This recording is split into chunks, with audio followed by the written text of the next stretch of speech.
차가운 금속성이 밤의 정막을 날카롭게 갈랐다.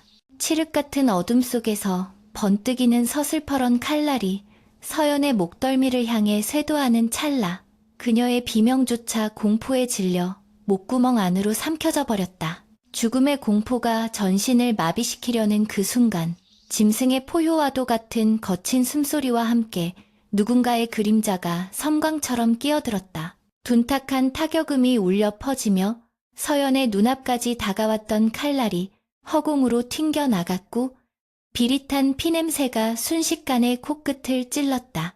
바닥에 주저앉은 서연이 떨리는 눈으로 고개를 들었을 때 그곳에는 믿을 수 없는 광경이 펼쳐지고 있었다. 평소 다리를 절뚝거리며 침을 흘리던 집안의 천덕꾸러기 하인 만석이 짐승 같은 기세로 자객의 앞을 가로막고 서 있었던 것이다.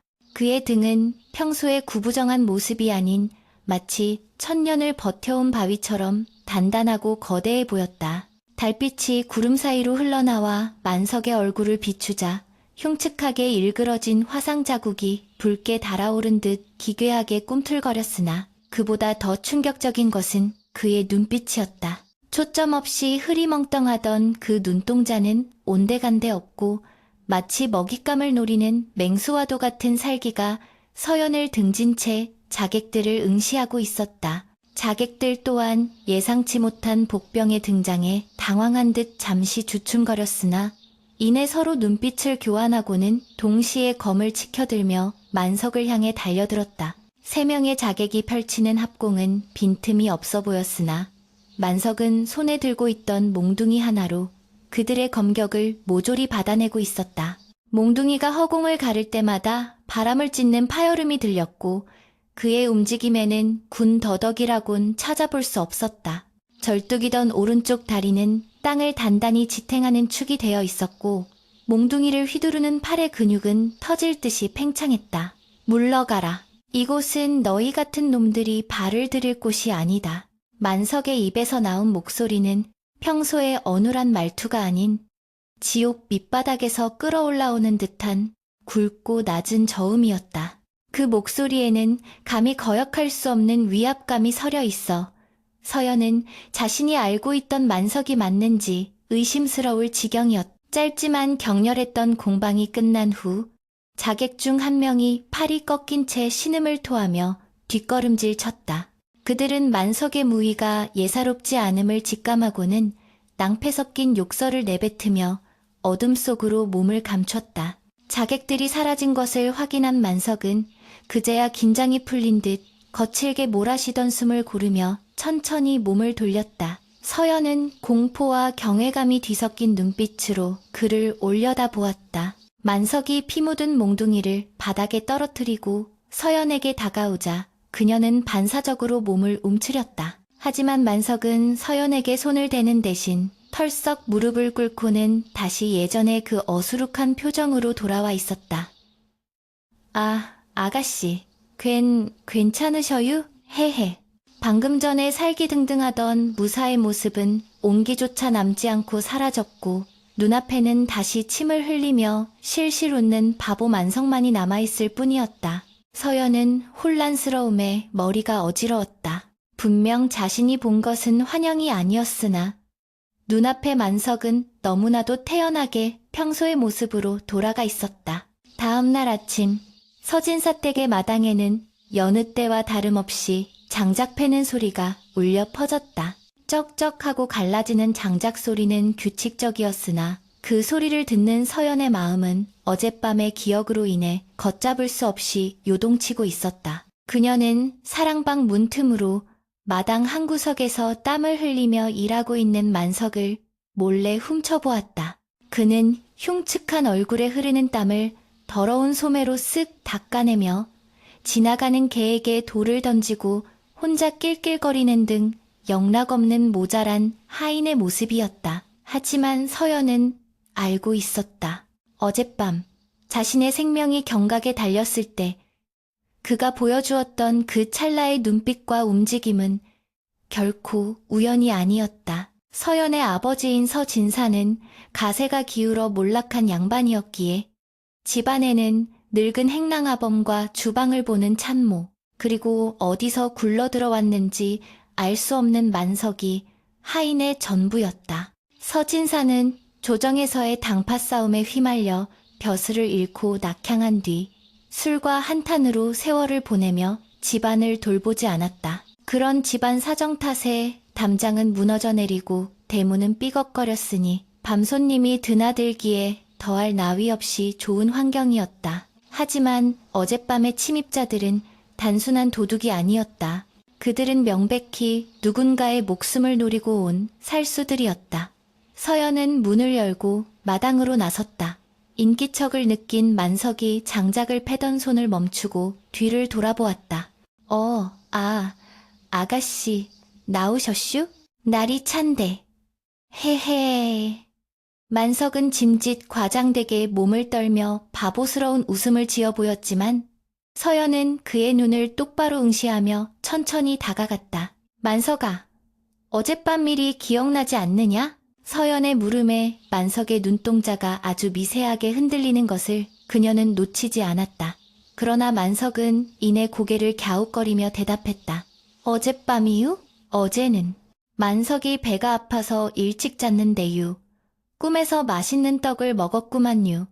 그는 태연하게 거짓말을 하고 있었다. 서연은 그의 거짓말을 추궁하려다 입을 다물었다. 그가 정체를 숨기려 하는 데에는 분명 피치 못할 사정이 있을 것이라 짐작했기 때문이다. 그때 대문 밖에서 왁자지껄한 소리와 함께 불청객들이 들이닥쳤다. 마을의 세도가이자 탐욕스럽기로 소문난 최대감 집의 하인들이었다. 그들은 주인 없는 집처럼 대문을 발로 차고 들어와 마당을 휘젓고 다니며 행패를 부리기 시작했다. 이놈들아, 여기가 어디라고 함부로 행패냐? 술에 덜 깬 서진사가 방문을 열고 나와 고함을 쳤지만 하인들은 콧방귀를 뀌며 비웃을 뿐이었다. 어르신, 빚을 갚기로 한 날짜가 지났지 않습니까? 최대감마님께서 인내심이 바닥나셨습니다.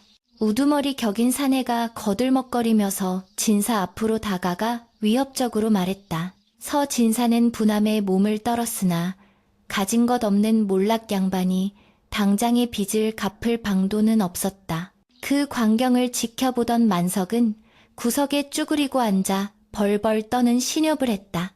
서연은 그런 만석을 곁눈질로 살폈다. 어젯밤 자객들을 단숨에 제압하던 그 무시무시한 힘은 온데간데 없고 그저 힘없는 하인처럼 굴고 있는 그의 모습에 서연은 답답함을 느꼈다. 최대감의 하인들은 집안의 집기를 닥치는 대로 집어 던지며 난동을 부렸다.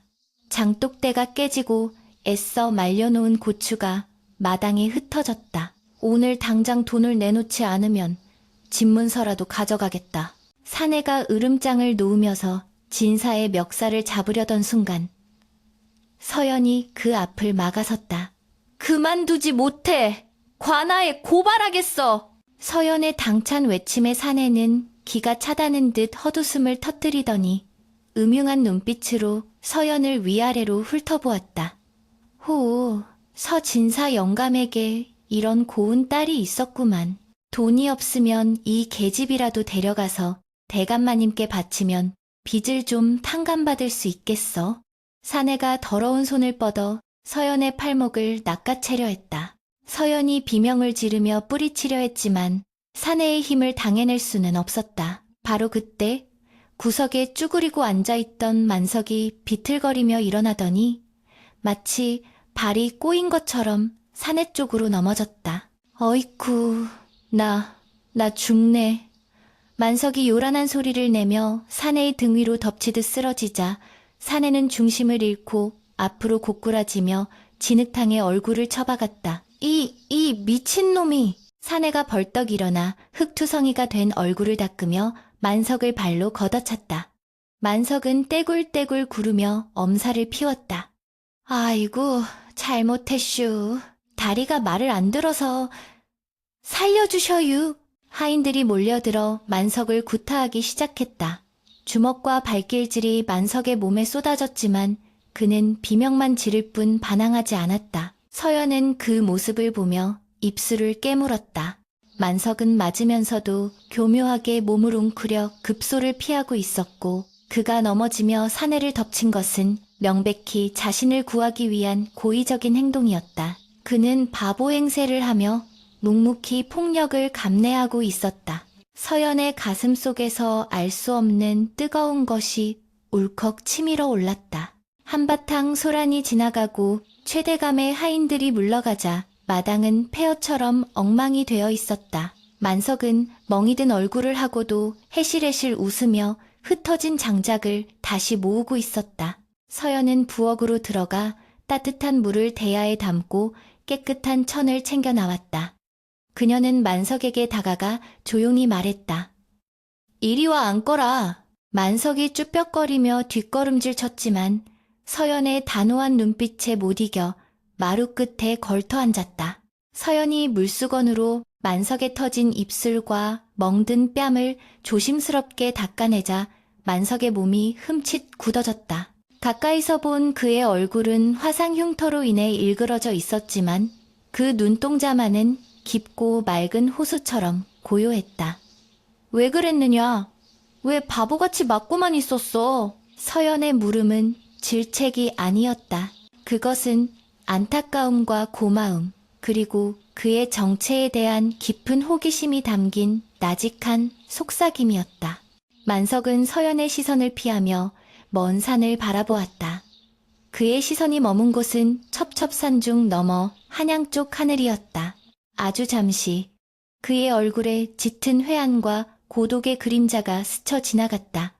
그는 알고 있었다. 자신의 정체가 드러나는 순간 서연과 이 집안에 더 큰 피바람이 불어닥칠 것임을. 그는 짐승 같은 자객들의 칼날보다 권력이라는 이름으로 휘두르는 탐욕의 칼날이 더 무섭다는 것을 뼈저리게 겪은 사람이었다. 만석은 다시 바보 같은 표정을 지으며 입을 열었다. 아가씨 손이 참 따뜻해유. 꼭 우리 엄니 손 같구먼요. 그의 엉뚱한 대답에 서연은 피식 웃음을 터뜨렸지만 눈가에는 물기가 맺혀 있었다. 서연은 직감했다.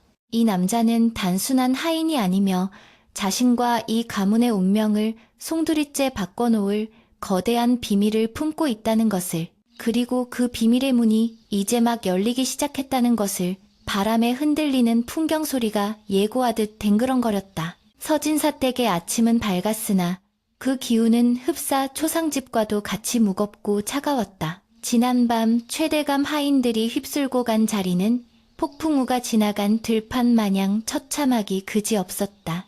깨진 장독 틈새로 흘러나온 간장 냄새가 비릿하게 마당을 채웠고 서진사는 대청마루에 멍하니 앉아 컷한 눈으로 허공만 응시할 뿐이었다. 그는 평생 글만 읽어온 선비였기에 힘의 논리가 지배하는 이 잔혹한 현실 앞에서 그저 무력한 갈대와 같았다. 서연은 묵묵히 마당에 흩어진 살림살이를 주워 담았다. 그녀의 고운 손끝은 흙투성이가 되었고 치맛자락은 찢겨 나갔으나 그녀의 표정에는 절망보다는 오기가 서려 있었다. 만석은 그 곁에서 절뚝거리는 다리를 끌며 깨진 기와 조각들을 치우고 있었다. 겉보기에는 아무 생각 없는 바보처럼 보였으나 그의 귀는 대청마루에서 들려오는 서진사의 한숨소리와 담장 너머에서 들려오는 마을 사람들의 수군거림을 하나도 놓치지 않고 있었다. 쿠쿠, 서진사 댁도 이제 끝이구만. 최대감이 작정을 하고 덤비니 어찌 당해내겠어. 바람결에 실려오는 동정 섞인 조롱이 만석의 가슴을 후벼 팠으나 그는 그저 해실해실 웃으며 콧물을 훌쩍일 뿐이었다. 오후가 되자 만석은 지게를 지고 집을 나섰다. 택감이 떨어졌다는 핑계였으나 그의 발길이 향한 곳은 산이 아니라 마을의 저잣거리였다. 최대감의 위세가 하늘을 찌르는 마을답게 저잣거리 곳곳에는 최대감 집안의 사람들이 활기를 치고 있었다. 만석은 일부러 사람들이 많이 모이는 주막 근처에 자리를 잡고 앉아 지나가는 사람들에게 구걸하는 신압을 했다. 한 푼만 줍쇼. 배가 고파서 눈이 핑 돕니다요. 사람들은 흉측한 화상 자국에 다리까지. 저는 그를 보며 더럽다는 듯 침을 뱉거나 발길질을 해댔다. 그러나 만석은 그들의 모욕을 감내하며 주막 안쪽에서 들려오는 목소리에 온 신경을 집중했다. 그곳에는 최대감의 집사 노릇을 하는 곽가가 대낮부터 술에 취해 횡설수설하고 있었다. 취한다. 야, 이놈들아, 너희가 내가 누군지 알아? 내가 바로 최대감마님의 오른팔이야, 오른팔. 이번에서 진사댁 계집만 들어오면 내 몫으로 떨어질 논마지기가 얼만지 아냐고. 곽가는 기생을 끼고 앉아 자신의 권세를 과시하느라 여념이 없었다. 만석은 주막마루 밑에 쭈그리고 앉아 떨어진 전 부스러기를 주워 먹는 척하며 곽가의 말 한마디 한마디를 머릿속에 새겨 넣었다. 술기운이 오른 곽가는 주위 사람들의 부추김에 넘어가 최대감이 관아의 사또와 결탁하여 백성들의 고혈을 짜내는 수법이며 이중 장부를 관리하는 비밀 창고의 위치까지 떠벌리기 시작했다. 니들 그 뒷산에 있는 바위 동굴 알지? 거기가 그냥 동굴인 줄 알지? 천만에 그 안에는 대감마님이 긁어모은 금괴랑 사또날이랑 주고받은 서찰들이 산더미처럼 쌓여 있다고. 쥐새끼 한 마리도 얼씬 못하게 지키고 있으니 꿈도 꾸지 마라. 만석의 눈빛이 순간 서늘하게 빛났다. 겉으로는 바보처럼 킬킬거리고 있었지만 그의 내면에서는 냉철한 전략가로서의 본능이 꿈틀거리고 있었다. 그는 곽가가 흘린 정보들을 조합하여 최대감의 약점이 무엇인지, 그리고 서진사댁을 옥죄어오는 올가미를 어떻게 끊어내야 할지를 빠르게 계산해 나갔다. 해가 뉘엿뉘엿 질 무렵 만석은 지게에 썩은 나뭇가지 몇 개를 얹고 집으로 돌아왔다. 대문에 들어서자 부엌에서 연기가 피어오르고 있었다. 서연이 쭈그리고 앉아 아궁이에 불을 지피고 있었다. 참모조차 돈을 받지 못해 떠나버린 텅 빈 부엌에서 양반집 규수가 직접 밥을 짓는 모습은 처연하면서도 아름다웠다. 만석은 짐짓 큰 소리로 헛기침을 하며 인기척을 냈다.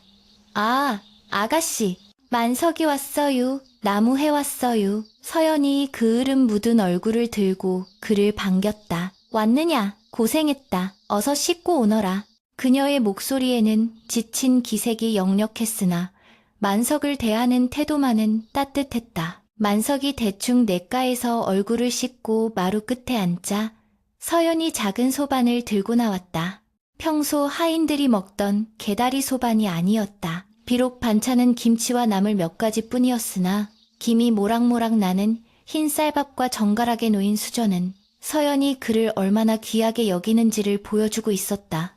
어이쿠, 아가씨, 이건 안 돼요. 상놈이 어떻게 쌀밥을 먹어요. 서진사날이 아시면 경을 칠 텐데요. 만석이 손사래를 치며 물러나려 했으나 서연은 단호하게 상을 그의 앞에 내려놓았다. 드세요. 우리 집을 지키려다 다친 사람이 꽁보리밥을 먹어서야 되겠습니까? 아버지께는 비밀로 할 테니 어서 드세요. 서연의 눈시울이 붉어져 있었다. 그녀는 알고 있었다. 만석이 밖에서 어떤 멸시를 당하며 이 집안에 붙어 있는지를. 그리고 지난밤 자신을 구하기 위해 그가 어떤 위험을 감수했는지를. 만석은 더 이상 거절할 수 없었다. 그는 떨리는 손으로 숟가락을 들었다.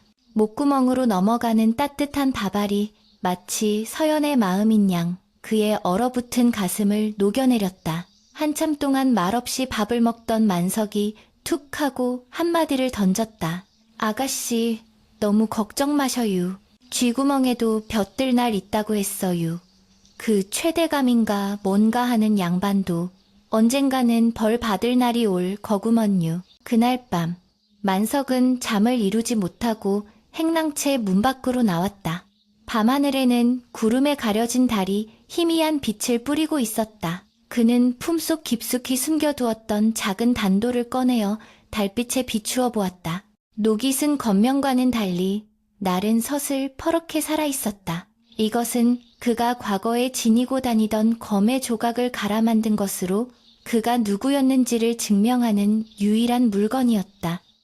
기다려라. 아직은 때가 아니다. 하지만 내 칼이 춤추는 날 너희들은 피의 대가를 치르게 될 것이다.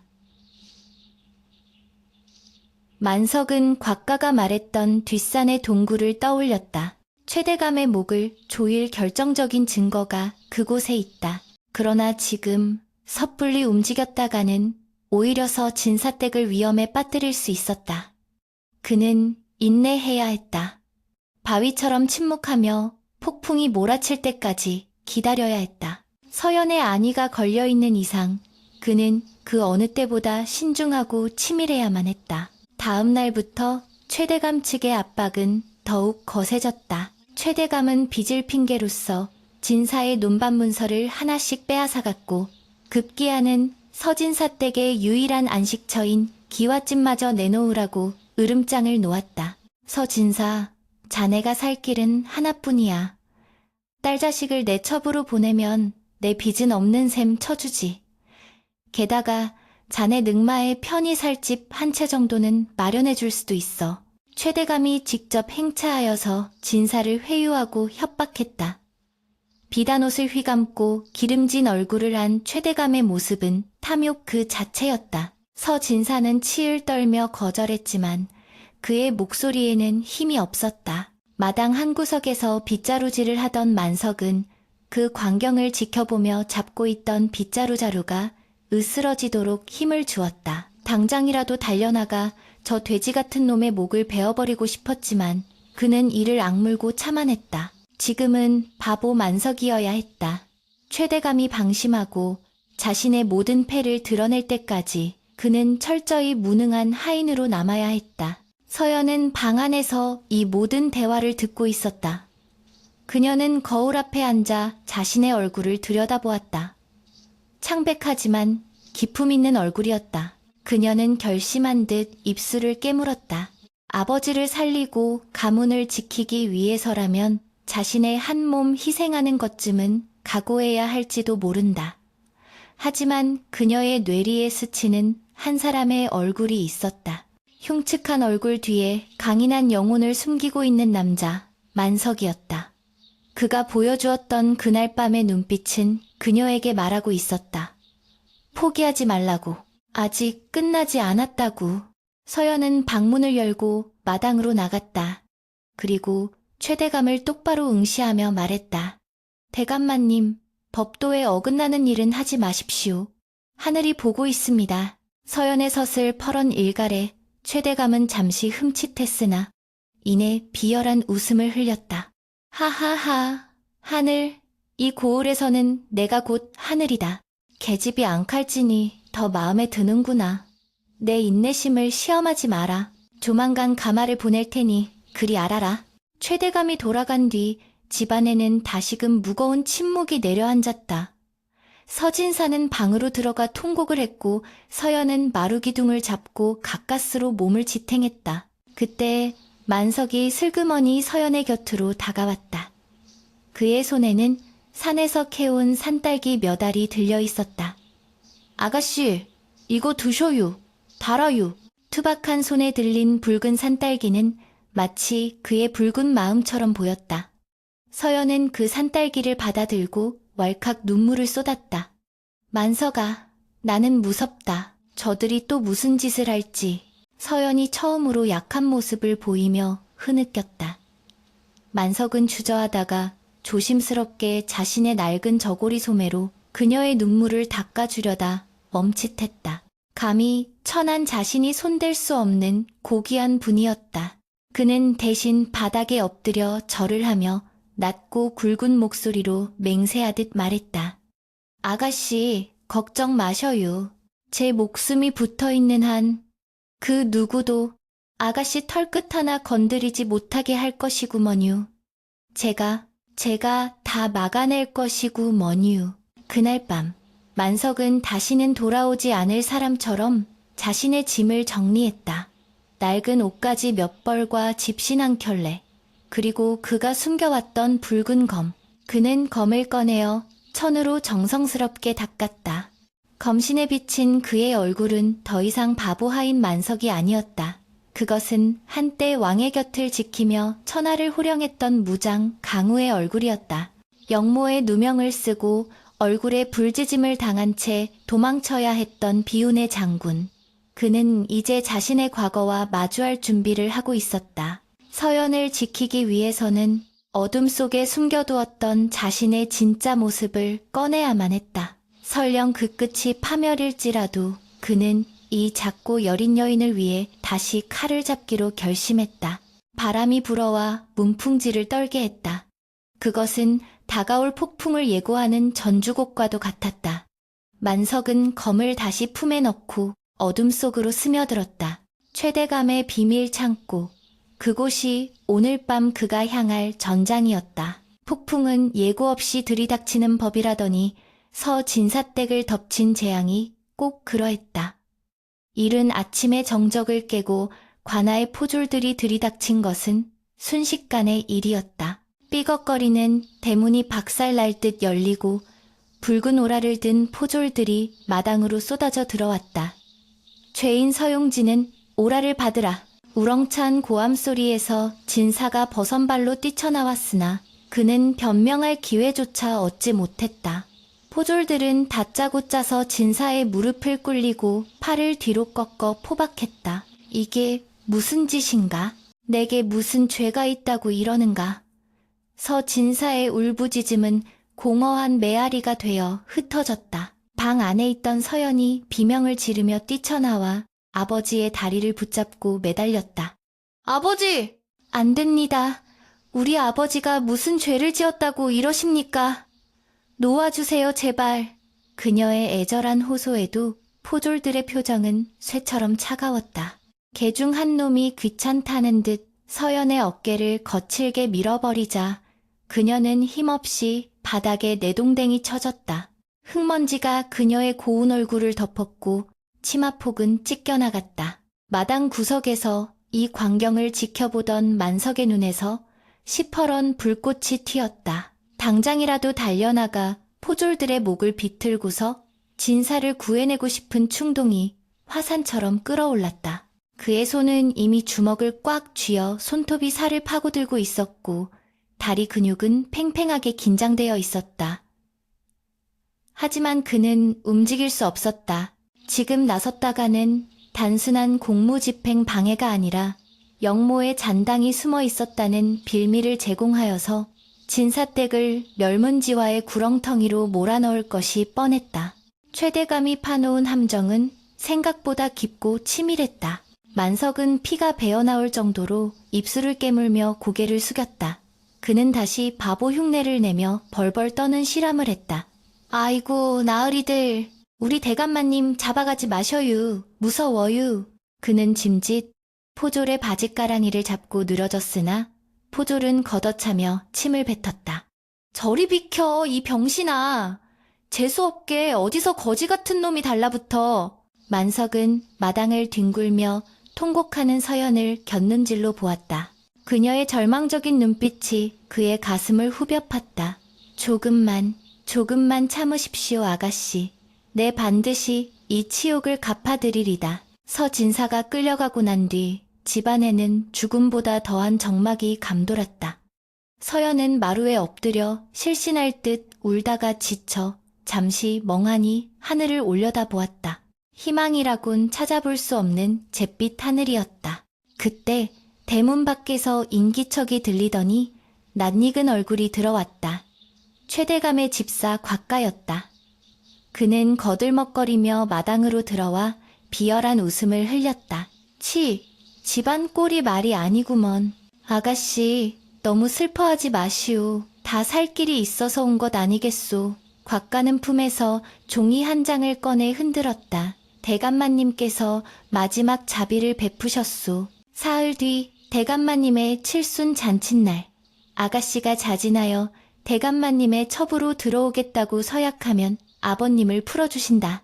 하오, 허나 이를 거절하면 서진사 영감은 국고를 횡령하고 영모를 꾀했다는 죄목으로 참수형을 면치 못할 것이오. 서연의 눈이 경악으로 크게 뜨였다.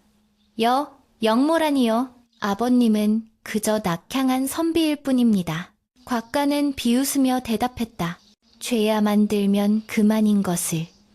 선택은 아가씨 몫이오. 효녀 심청이 인당수에 몸을 던지듯 아버지를 살리려거든 가마에 오르시오.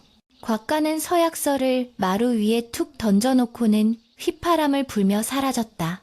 밤이 깊어지자 만석은 행랑채에서 조용히 일어났다. 사방은 쥐 죽은 듯 고요했고 달빛만이 창호지 문을 희미하게 비추고 있었다. 그는 바닥을 더듬어 낡은 괴짝을 열었다.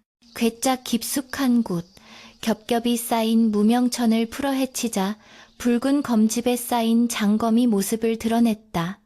적검, 치. 과거 북방의 오랑캐들을 공포에 떨게 했고 간신들의 간담을 서늘하게 했던 그 검이었다. 만석은 검을 들어 올려 뺨에 갖다 대었다. 차가운 금속의 감촉이 뜨겁게 달아오른 그의 머리를 식혀주었다. 그는 더 이상 다리를 절지 않았다. 구부정했던 허리는 꼿꼿하게 펴졌고 멍하고 풀려있던 눈동자는 밤하늘의 별처럼 형형하게 빛났다. 그는 검은 무복으로 갈아입고 복면을 썼다. 흉측한 화상 자국은 가려졌지만 뿜어져 나오는 살기는 감출 수 없었다. 그는 바람처럼 방문을 열고 나갔다. 기와 지붕 위를 달리는 그의 발소리는 고양이보다 가벼웠고 그림자는 구름보다 은밀했다. 관아의 담장은 높았고 경계는 삼엄했다.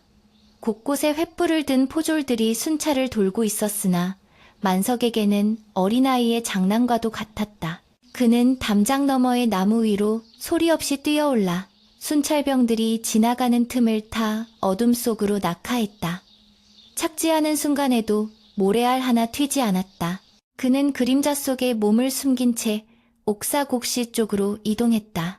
옥사 앞을 지키던 졸병 2명이 잡담을 나누고 있었다.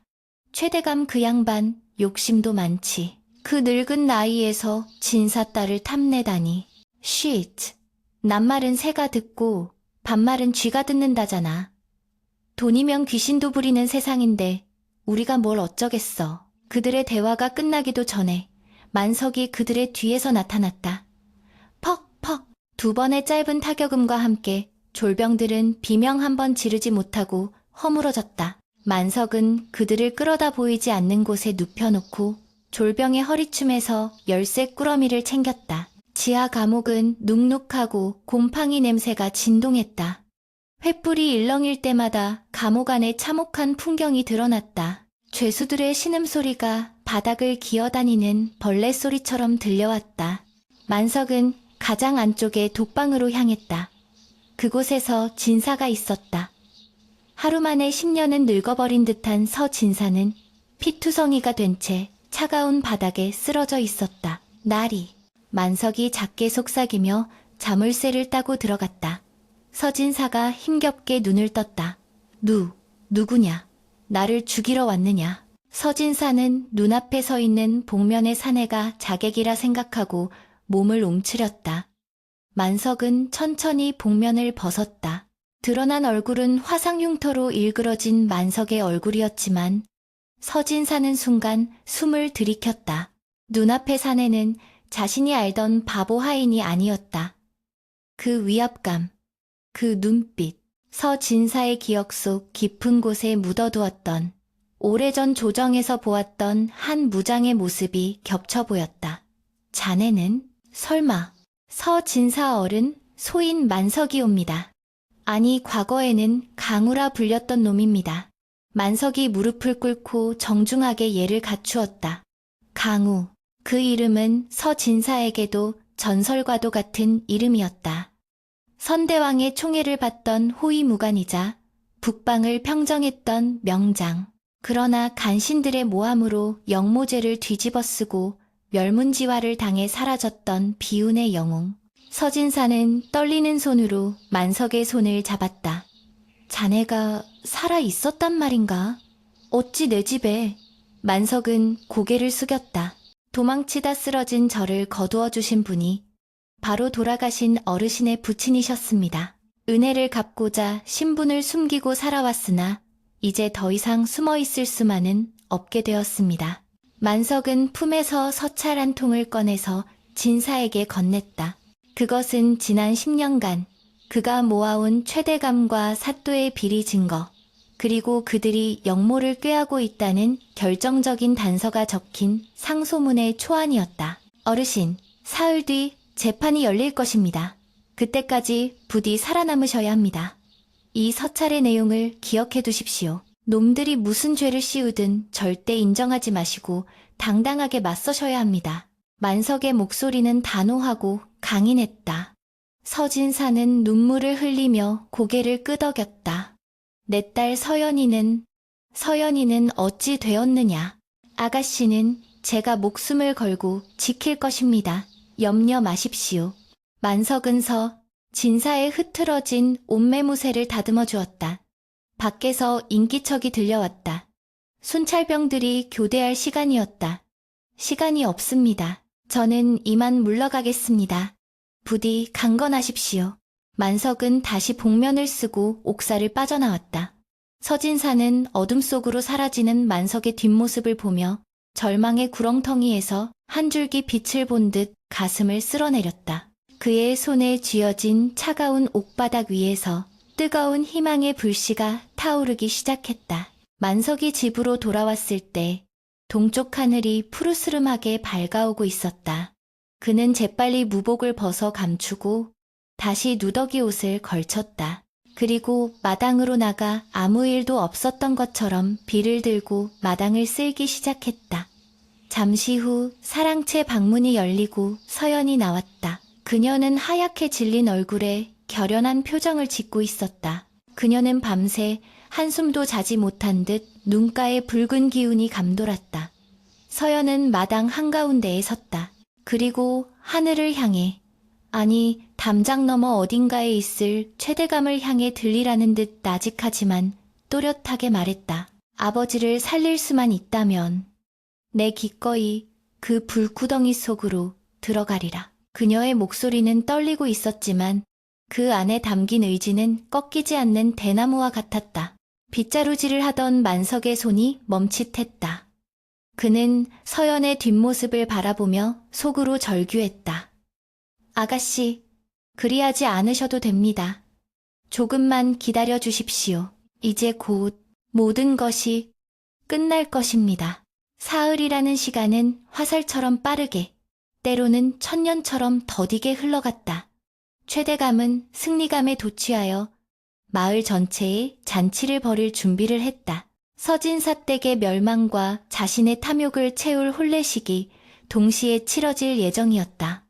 서연은 묵묵히 혼례복을 준비했다. 붉은 화롯은 그녀에게 수의 서위와도 같았다.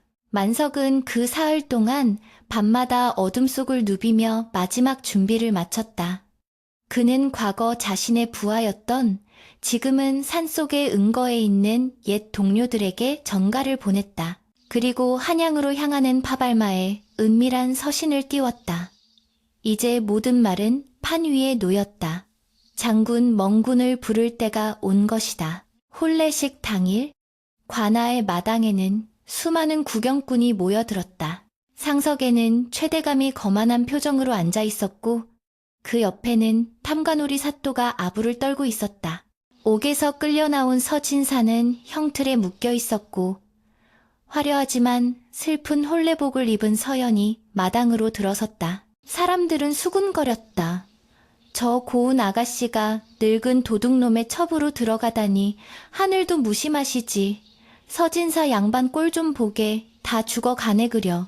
최대감은 흡족한 미소를 지으며 서연을 바라보았다. 자, 식이 늦어지겠다. 어서 얘를 갖추어라. 서진사의 죄는 내 사위가 되는 즉시 탕감해줄 터이니. 사또가 판결문을 낭독하려던 찰나 군중의 뒤편에서 웅성거리는 소리가 들려왔다. 비켜라! 길을 비켜라! 거친 목소리와 함께 사람들이 양옆으로 갈라졌다. 그 길 한가운데로 흉측한 화상 자국을 그대로 드러낸. 그러나 더 이상 구분등이 아닌 당당한 체구의 사내가 걸어오고 있었다. 만석이었다. 아니, 그는 이제 만석이 아니었다. 그의 손에는 붉은 검집의 장검이 들려 있었고 그의 눈빛은 뇌전처럼 번뜩이고 있었다. 최대감의 눈이 휘둥그레졌다. 저놈은 그 집 하인놈이 아니냐? 저 미친놈이 감히 여기가 어디라고. 포졸들이 달려들려 했으나 만석이 검집으로 땅을 내리찍자 묵직한 파동이 일며 모두가 주춤했다. 그는 서연을 향해 그리고 최 대감을 향해 쩌렁쩌렁한 목소리로 외쳤다. 이 혼례는 무효다. 그리고 이 재판 또한 무효다. 장내에 찬물을 끼얹은 듯한 정적이 흘렀다. 만석은 천천히 그러나 거침없는 발걸음으로 단상을 향해 걸어갔다. 그의 한 걸음 한 걸음마다 억눌려왔던 분노와 정의가 땅을 울렸다. 서연은 믿을 수 없다는 표정으로 그를 바라보았다. 그 더러운 누더기 옷 사이로 뿜어져 나오는 기백은 그녀가 막연히 느꼈던 것보다 훨씬 더 거대하고 압도적이었다. 만석아, 대체 너는 누구냐? 만석은 단상 바로 앞까지 걸어가 멈춰섰다. 그리고 품속에서 무언가를 꺼내 높이 쳐들었다. 햇빛을 받아 찬란하게 빛나는 그것은 썩어빠진 권력자들의 심장을 멈추게 할 왕의 징표였다. 폭풍 전의 고요는 끝났다. 이제 거대한 태풍이 몰아칠 차례였다. 찬란한 금빛 섬광이 관아의 마당을 가득 메웠다. 만석이 높이 쳐든 손에 들린 것은 낡은 나무패가 아니었다. 그것은 왕의 친위대장만이 지닐 수 있는 용의 문양이 정교하게 새겨진 순금 호패호와 왕명을 상징하는 밀부 미푸였다. 햇살을 받아 번쩍이는 그 징표는 마치 하늘에서 내려온 단죄의 칼날처럼 최대감과 사또의 눈을 찔렀다. 이건 사또가 사색이 되어 뒷걸음질 치다 의자 다리에 걸려 넘어질 뻔했다.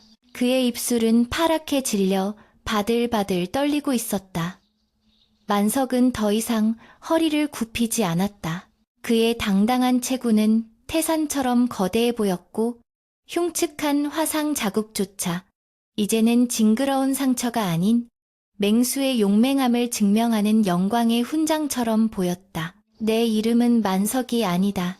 나는 선대왕 전하의 호위무관이자 북방을 수호했던 강우다. 그의 목소리는 우레와 같이 터져나와 관아의 담장을 뒤흔들었다. 군중들 사이에서 경악의 탄성이 터져나왔다. 강우, 그것은 10년 전 영모에 휘말려 멸문지화를 당하고 사라졌다는, 그러나 백성들 사이에서는 여전히 영웅으로 회자되는 전설적인 이름이었다. 거짓말이다. 저놈은 역적의 잔당이다. 당장 저놈을 쳐라. 무엇들 하느냐. 저 미친놈의 목을 베어라. 최대감이 찢어지는 목소리로 비명을 질렀다. 그는 본능적으로 직감했다. 저 사내가 살아있는 한 자신의 목숨은 풍전등화와 같다는 것을.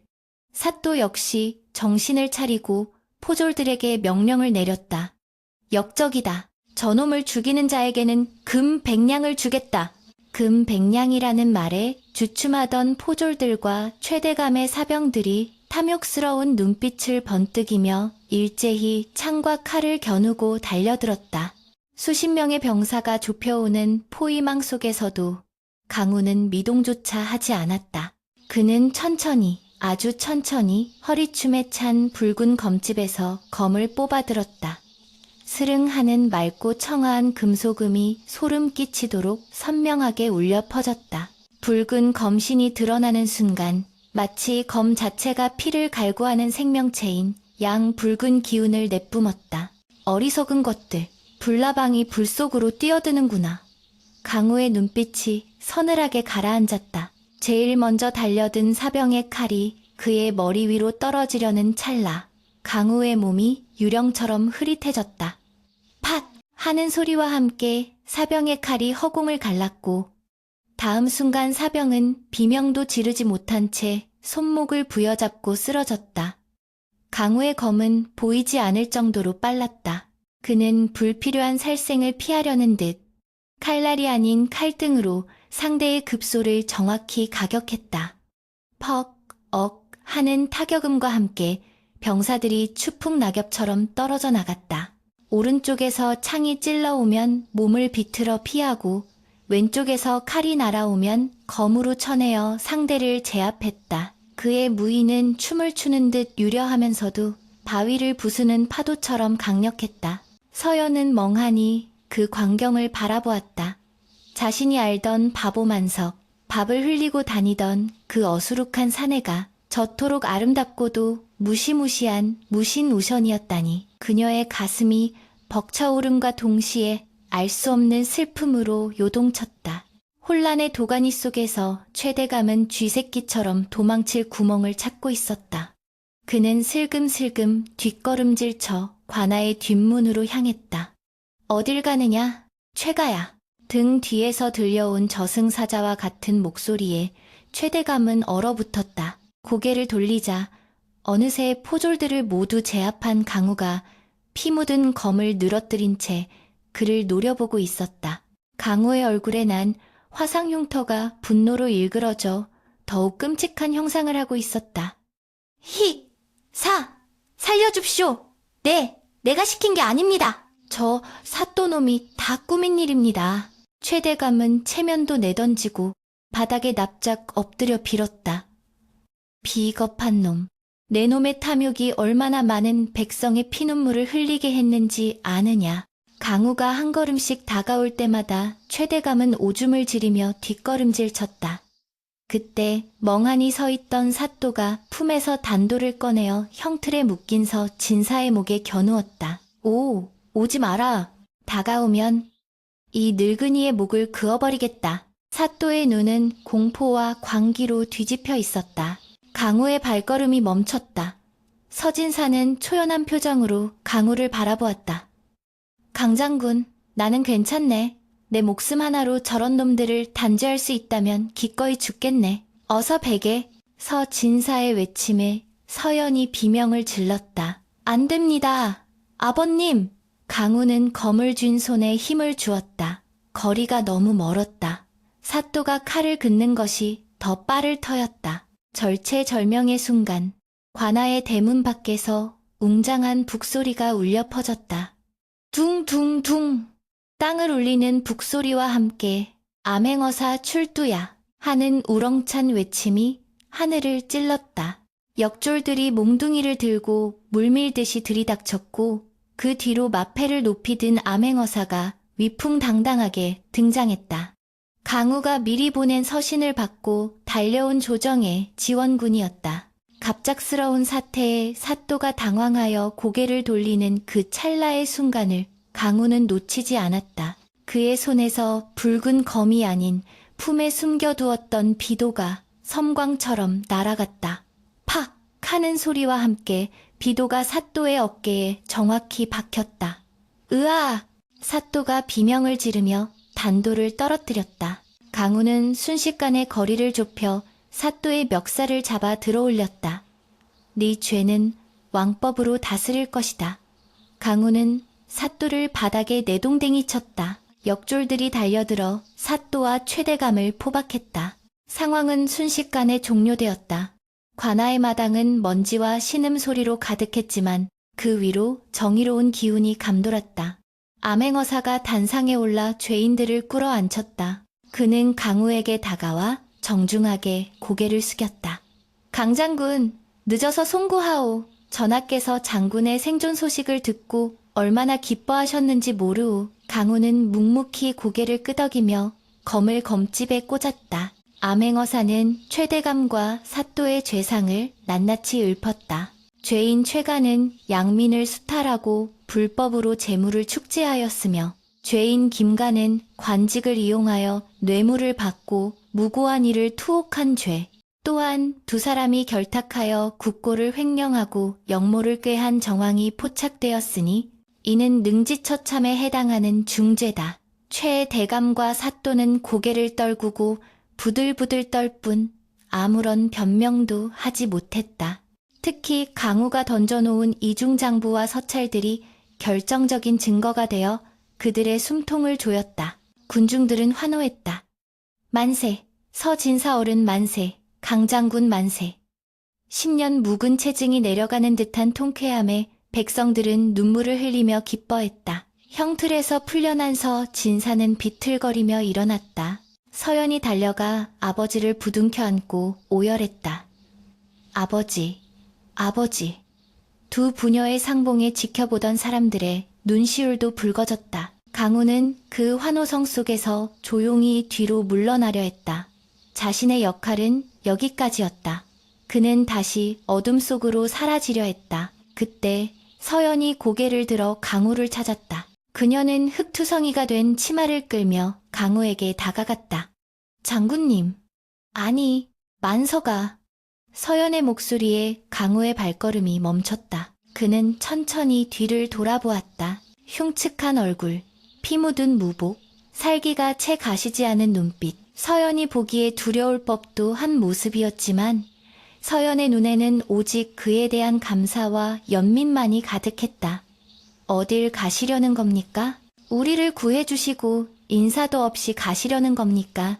서연의 물음에 강우는 씁쓸한 미소를 지었다. 아가씨, 저는 피를 부르는 사람입니다. 제 곁에 있으면 아가씨까지 위험해집니다. 이제 모든 것이 해결되었으니 저는 제 갈 길을 가야 합니다. 아니요.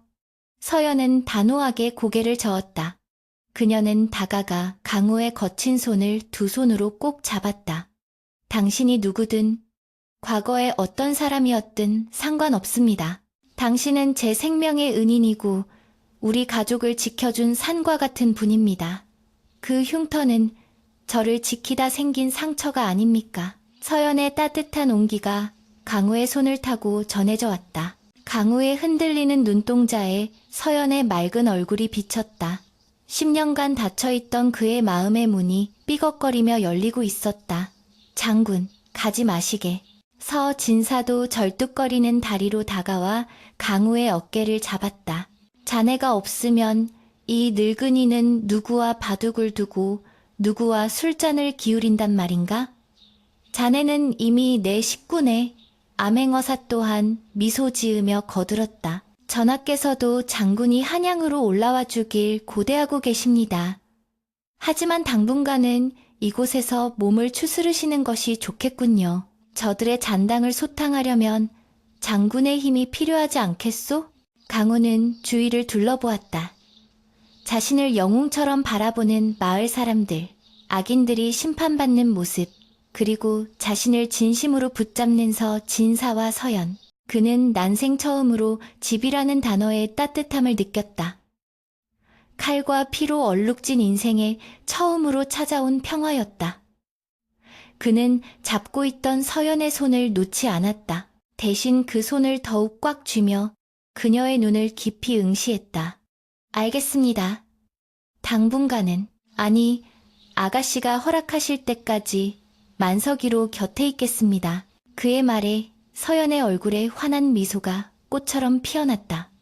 관아의 마당 위로 따스한 햇살이 쏟아져 내렸다. 그것은 긴 어둠의 터널을 지나온 그들에게 하늘이 내리는 축복과도 같았다. 악은 처단되었고 정의는 바로 섰으며 사랑은 싹트기 시작했다. 이제 남은 것은 상처를 치유하고 새로운 내일을 맞이하는 일뿐이었다. 폭풍이 지나간 자리에는 언제나 그렇듯 가장 맑고 청명한 햇살이 비추기 마련이다. 관아에서의 소동이 있은 지 반년, 서진사댁의 담장 너머로 흐드러지게 핀 매화 향기가 온 마을을 감싸고 있었다. 최대감 일당이 처단되고 그들이 불법으로 갈취했던 논밭과 재물이 주인에게 돌아오자 서진사댁뿐만 아니라 고을 전체에 활기가 돌기 시작했다. 무너졌던 담장은 새로 쌓아 올렸고 잡초가 무성했던 마당은 다시 정갈하게 다듬어졌으며 무엇보다 서진사의 얼굴에 다시금 선비의 온화한 미소가 돌아왔다. 하지만 이 평화로운 풍경 속에서 유독 마음의 갈피를 잡지 못하고 서성이는 한 사내가 있었으니 그가 바로 강우, 아니 우리에게는 만석이라는 이름이 더 친숙한 그였다. 그는 이제 더 이상 누더기를 걸친 바보 하인이 아니었다. 왕실에서 하사한 비단 관복을 입고 허리에는 금장식의 띠를 두른 그의 모습은 영락없는 대장군의 위용을 뽐내고 있었으나 그의 표정은 어딘지 모르게 수심이 가득했다. 왕의 부름을 받아 한양으로 올라가 국경의 방비를 튼튼히 하고 어지러운 군 기강을 바로잡아야 하는 중책을 맡았기 때문이었다. 그것은 무장으로서 더할 나위 없는 영광이었으나 동시에 서연과의 이별을 의미하는 것이기도 했다. 떠나야 할 날이 하루 앞으로 다가온 밤, 강우는 잠을 이루지 못하고 뒤뜰을 거닐었다. 달빛이 연못에 비쳐 은은하게 일렁이고 있었고 그 위로 떨어지는 매화 꽃잎들이 마치 눈물처럼 보였다. 그는 자신의 얼굴을 연못물에 비추어 보았다. 화려한 관복을 입었음에도 불구하고 물에 비친 그의 얼굴을 가로지르는 흉측한 화상 자국은 여전했다. 내가 과연 그녀에게 어울리는 사내인가? 그는 스스로에게 끊임없이 되물었다. 서연은 양반가 규수로서 고운 자태와 기품을 지닌 여인이었고 자신은 피를 묻히고 사는 무골우구인데다 씻을 수 없는 흉터를 지닌 사내였다. 비록 그녀가 생명의 은인이라며 자신을 받아주었다고는 하나 평생 이 흉한 얼굴을 마주하며 살게 하는 것이 그녀에게 짐이 되지는 않을까 하는 두려움이 그의 발목을 잡고 있었다. 그때 인기척과 함께 매화나무 아래에서 서연이 모습을 드러냈다. 그녀는 아무 말 없이 다가와 강우의 옆에 섰다. 달빛을 받은 그녀의 얼굴은 옥처럼 고왔으나 눈가에는 이별의 슬픔이 짙게 배어 있었다. 잠이 오지 않으십니까, 장군님? 서연의 목소리는 밤바람처럼 부드러웠으나 떨리고 있었다. 강우는 씁쓸한 미소를 지으며 고개를 끄덕였다. 내일이면 떠나야 하니 발길이 떨어지지 않아 그렇습니다. 한양으로 가면 언제 다시 올 수 있을지 기약이 없으니. 강우는 말끝을 흐리며 시선을 돌렸다. 서연은 한 걸음 더 다가와 그의 소매자락을 조심스럽게 잡았다. 꼭 가셔야만 합니까? 이곳에서 우리와 함께 평범하게 살 수는 없는 것입니까? 서연의 물음에 강우는 가슴이 저려왔다. 그 역시 그러고 싶었다. 칼을 내려놓고 그녀와 함께 흙을 일구며 소박하게 늙어가고 싶었다. 하지만 그는 왕의 신하였고 나라의 녹을 먹는 장수였다. 백성을 지키는 것이 그의 숙명이었기에 사사로운 정에 얽매일 수 없었다. 아가씨, 저는 무인입니다. 제 칼이 필요한 곳이 있다면 가야 하는 것이 제 운명입니다. 그리고 저 같은 놈이 아가씨 곁에 있으면 아가씨의 고운 이름에 흠집만 낼 뿐입니다. 저를 잊으시고 더 번듯하고 좋은 사내를 만나 행복하게 사십시오. 강우는 모진 마음을 먹고 차갑게 말을 뱉었다. 그것이 서연을 위한 길이라 생각했기 때문이었다. 하지만 서연은 물러서지 않았다. 그녀는 강우의 앞을 막아서며 그의 눈을 똑바로 응시했다. 어찌 그런 말씀을 하십니까? 겉모습이 번듯한 사내는 많으나 당신처럼 목숨을 걸고 저를 지켜준 진심을 가진 사내는 없습니다. 그 흉터가 부끄러우십니까? 제 눈에는 그 어떤 보석보다 아름다운 훈장으로 보입니다. 당신이 만석이든 강우든 천민이든 장군이든 상관없습니다. 제 마음은 이미 당신에게 묶여버렸는데 어찌 잊으라 하십니까? 서연의 눈에서 그렁그렁하던 눈물이 볼을 타고 흘러내렸다. 그녀의 진심 어린 고백에 강우의 단단했던 마음의 벽이 와르르 무너져 내렸다. 그는 떨리는 손을 들어 서연의 눈물을 닦아주었다. 그의 거친 손길에 서연은 얼굴을 비비며 오열했다. 강우는 더 이상 참지 못하고 그녀를 품에 안았다. 기다려 주시겠습니까? 내 임무를 다하고 반드시 다시 돌아오겠습니다. 그때는 장군도 아니고 하인도 아닌 그저 한 사내로서 아가씨 앞에 서겠습니다. 다음 날 아침 마을 어귀에는 강우를 배웅하려는 사람들로 인산인해를 이루었다. 서진사는 강우의 손을 잡고 부디 몸조심하게 내 자네가 돌아올 때까지 매일 술상을 봐놓고 기다림세 하며 눈시울을 붉혔다. 마을 사람들은 찐 감자며 집신이며 정성스레 준비한 선물들을 건넸다. 강우는 말에 올라타기 전 마지막으로 서연을 바라보았다. 그녀는 입술을 꽉 깨물고 눈물을 참으며 그에게 고개를 끄덕여 보였다.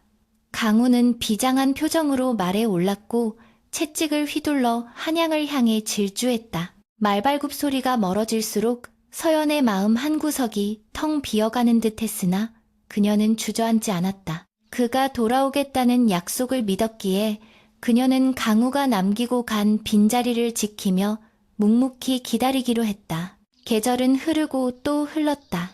매화가 지고 녹음이 우거졌으며 붉은 단풍이 들고 다시 흰 눈이 세상을 덮었다. 서연은 매일 아침 정화수를 떠놓고 강우의 무사 귀환을 빌었고 서진사댁의 안주인으로서 집안을 건사하며 강인한 여인으로 거듭나고 있었다. 그로부터 3년이라는 세월이 흘렀다. 어느 화창한 봄날, 마을 입구에 한 무리의 행렬이 나타났다. 화려한 깃발을 앞세운 관군들의 호의를 받으며 백마를 탄 장수가 위풍당당하게 들어오고 있었다. 소문을 들은 마을 사람들이 구름처럼 몰려들었고 마당에서 나무를 다듬던 서연도 소란스러운 소리에 놀라 대문 밖으로 뛰쳐나갔다. 행렬의 선두에 선 장수가 말에서 내려 투구를 벗었다.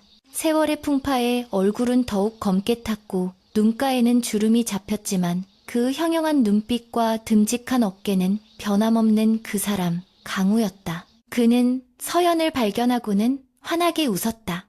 그 웃음은 3년 전의 슬픈 미소가 아니라 세상을 다 가진 듯한 벅찬 기쁨의 미소였다. 아가씨, 아니, 서연 낭자, 약속대로 돌아왔습니다. 강우가 두 팔을 벌리자 서연은 체면도 잊은 채 달려가 그의 품에 안겼다. 오셨습니까? 정말 오셨습니까? 두 사람의 재회에 마을 사람들은 환호성을 질렀고 서진사는 껄껄 웃으며 덩실덩실 춤을 추었다. 강우는 왕에게 청하여 관직에서 물러나 낙향을 허락받았다. 그는 더 이상 피 묻은 칼을 잡는 대신 호미와 낫을 들고 서연과 함께 밭을 일구며 살아가기를 택했다. 서진사댁 사랑채에는 다시금 글 읽는 소리와 웃음소리가 끊이지 않게 되었다. 만석, 아니 강우는 가끔 짙게진 아이들이 그의 흉터를 보고 놀리면 옛날처럼 바보 흉내를 내며 워워 도깨비 나간다 하고 아이들을 쫓아주며 껄껄 웃곤 했다. 그는 자신의 흉터를 더 이상 부끄러워하지 않았다. 그것은 사랑하는 사람을 지키고 나라를 구한 영광의 상처이자 진정한 사랑을 깨닫게 해준 소중한 흔적이었기 때문이었다. 밤이면 부부는 마루에 앉아 차를 마시며 옛날 이야기를 나누었다. 서연이 강우의 흉터를 어루만지며 물었다. 아직도 이 상처가 아프십니까? 강우는 서연의 손을 잡고 고개를 저었다. 아니요.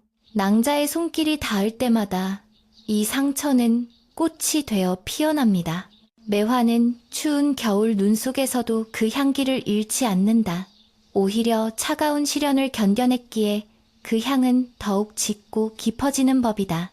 만석의 흉측한 외모 속에 숨겨져 있던 고결한 충심과 몰락한 가문에서도 잃지 않았던 서연의 맑은 심성은 모진 풍파를 겪으며 더욱 단단해지고 아름답게 승화되었다.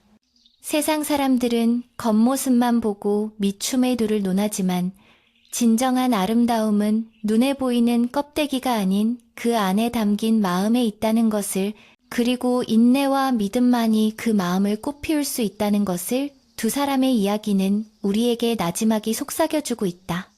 서진사댁 담장 너머로 또다시 봄이 오고 있었다. 그들의 행복은 이제 막 피어난 매화처럼 영원히 시들지 않을 향기가 되어 세상 널리 퍼져나갔다.